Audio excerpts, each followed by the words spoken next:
Hello दोस्तों, नमस्कार। मैं राजशेखर आपका स्वागत करता हूं चंपारण जीएस पॉइंट में। दोस्तों, हमने इससे पहले कल के वीडियो में देखा था, हिमालय की नदियों को देखा था। जो यह पार्ट आज का यह वीडियो पार्ट 2 रहने वाला है। इससे पहले हिमालय की नदियों को हमने देख चुका है पार्ट 1 में। तो अब यदि पार्ट 1 को नहीं देखे होंगे तो जाकर के पार्ट 1 को देख लीजिएगा, जिससे आपको यह से पढ़ने में बहुत ही आसानी होगी। यह हमारा वीडियो का कौन है, पार्ट 2 है। इससे पहले पार्ट 1 अगली नेक्स्ट वीडियो में आपके इस वीडियो के लिंक में डाल दूंगा। दोस्तों, आज के वीडियो में प्रायद्वीपीय भारत की नदियां यानी कि दक्षिण भारत में बहने वाली नदियों को हम आज की इस वीडियो में पढ़ने वाले हैं। तो दक्षिण भारत की नदियों को पढ़ने के लिए हम इसे दो भागों में बांटते हैं। एक बंगाल की खाड़ी में जल गिराने वाली नदी और दूसरा अरब सागर में जल गिराने वाली नदी। प्रायद्वीपीय भारतीय नदियों को जल का विभाजन के तौर पर काम करता है कौन? पश्चिमी घाटीय पर्वत जल विभाजन के तौर पर काम करता है। बंगाल की खाड़ी में जल गिराने वाली नदियों को पढ़ेंगे। इससे पहले आता है गोदावरी नदी। गोदावरी नदी यह महाराष्ट्र के नासिक के त्रयंबक पहाड़ी से निकलती है। किस पहाड़ी से निकलती है? त्रयंबक पहाड़ी से निकलती है और अपने जल बंगाल की खाड़ी में गिराती है, जो अपने उद्गम स्थल से पूर्व दिशा की ओर बहती हुई जाती है और बंगाल की खाड़ी में अपना जल गिरा देती है। इसकी गोदावरी नदी की कुल लंबाई है आपका 1465 किलोमीटर, जो महाराष्ट्र या तेलंगाना आंध्र प्रदेश से होकर गुजरती है और आंध्र प्रदेश के तट पर ही अपना जल बंगाल की खाड़ी में गिराती है। तो गोदावरी नदी अब भारत की सबसे लंबी नदी है, जिस कारण गोदावरी नदी को दोस्तों यह दक्षिणी गंगा भी कहा जाता है। गोदावरी नदी सहायक नदी की बात किया जाए, इसकी सहायक नदी है पेनगंगा, वेनगंगा, वर्धा, मंजरा, प्राणहिता, इंद्रावती जैसी नदियां गोदावरी की सहायक नदी है। और वही दूसरे स्थान पर कृष्णा नदी आता है। कृष्णा नदी यह दक्षिण भारत की दूसरी सबसे लंबी नदी है।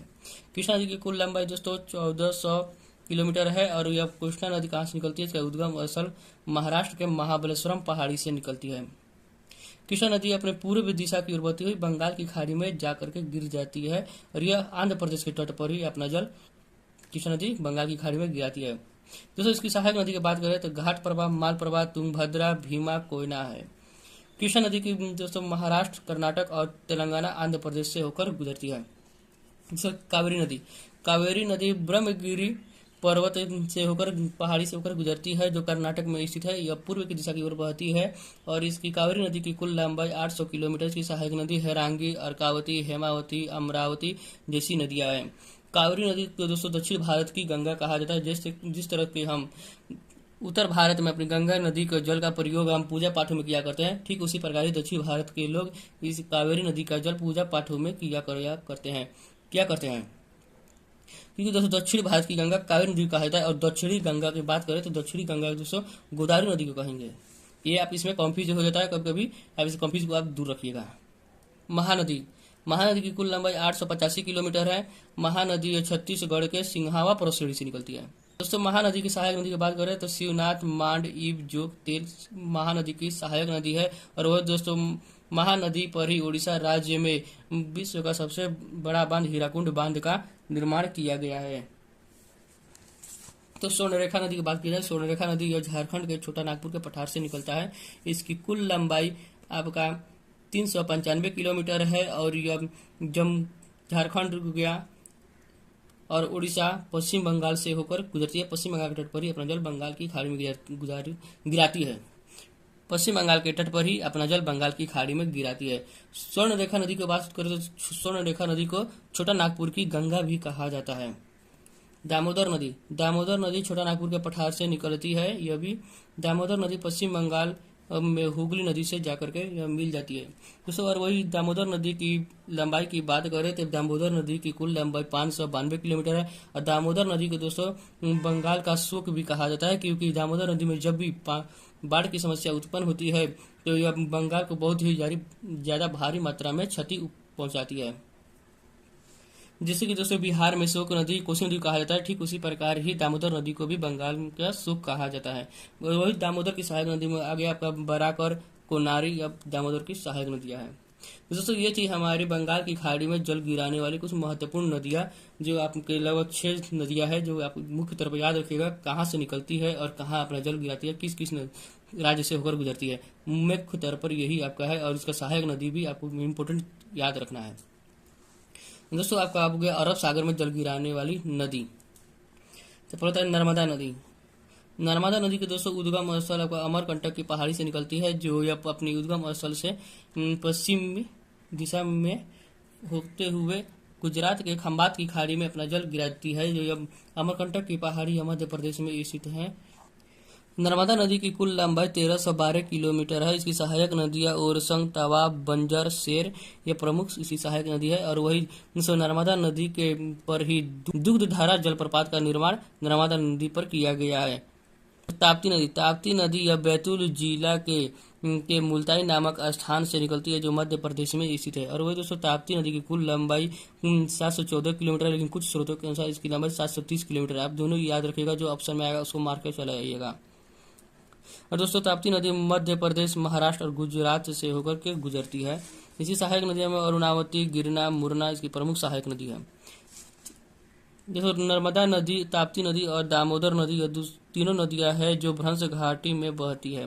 याद रखिएगा, पूछ देगा क्वेश्चन, भ्रंश घाटी में बहने वाली नदी है नर्मदा, ताप्ती और दामोदर नदी भ्रंश घाटी में बहने वाली यह 3 नदियां हैं। माही नदी दोस्तों मध्य प्रदेश के विंध्याचल पर्वत श्रेणी से निकलती, विंध्याचल पर्वत श्रेणी के मेहंद झील से निकलती है। कहाँ से निकलती है? मेहंद झील से निकलती है और यह खंबात की खाड़ी में अपना जल गिराती है। माही नदी दोस्तों कर्क रेखा को 2 बार काटती है। लूनी नदी अरावली पर्वत से निकलती है। राजस्थान के अरावली पर्वत है, वहीं से यह लूनी नदी निकलती है और कच्छ के रण में जाकर के लुप्त हो जाती है।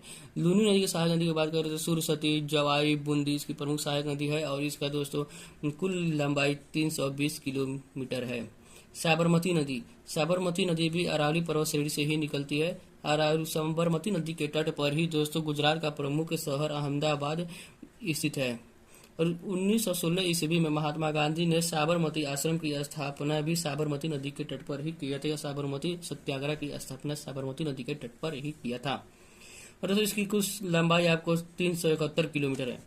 तो दोस्तों ये थी अरब सागर में जल गिराने वाली नदियां। और वही कुछ अन्य प्रमुख नदियों की बात कर ली जाए तो आपको पूछने की उम्मीदें भी रहती है, जैसे कि चंबल नदी कहाँ से निकलती है? तो चंबल नदी आपको जनापाव पहाड़ी से निकलती है, मध्य प्रदेश में स्थित है जनापाव पहाड़ी, वहीं से चंबल नदी निकलती है। इसकी सहायक नदी की बात किया जाए तो बनास, पार्वती, काली, सिंध चंबल की प्रमुख सहायक नदी है। और राजस्थान का प्रसिद्ध शहर कोटा जो एक शैक्षणिक शहर है, यह चंबल नदी के तट पर ही स्थित है। तो पेरियार नदी अन्नामलाई पहाड़ी से होकर के निकलती है। इसकी कुल लंबाई 244 किलोमीटर है और पेरियार नदी केरल की सबसे लंबी नदी है। तो पूछेगा केरल की सबसे लंबी नदी कौन सी है? पेरियार नदी है, मार्केट के चले जाइएगा। बैतरनी नदी की बात करते हैं। बैतरनी नदी उड़ीसा के केओझर से निकलती है और बंगाल की खाड़ी में अपना जल गिरा देती है।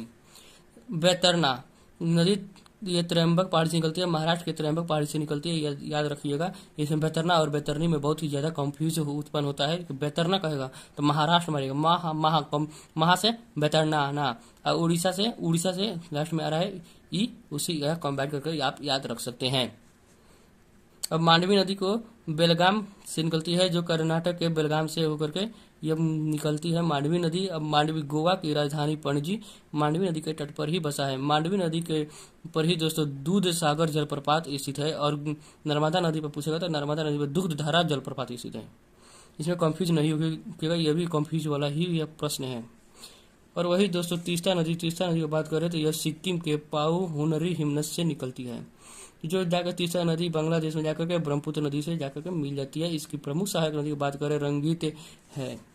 और वही ब्राह्मणी नदी यह उड़ीसा के राउरकेला के दक्षिणी कोयल और शंख के मिलने से ही ये दोनों नदी आपस में मिलती है तो ब्राह्मणी नदी का निर्माण हो जाता है।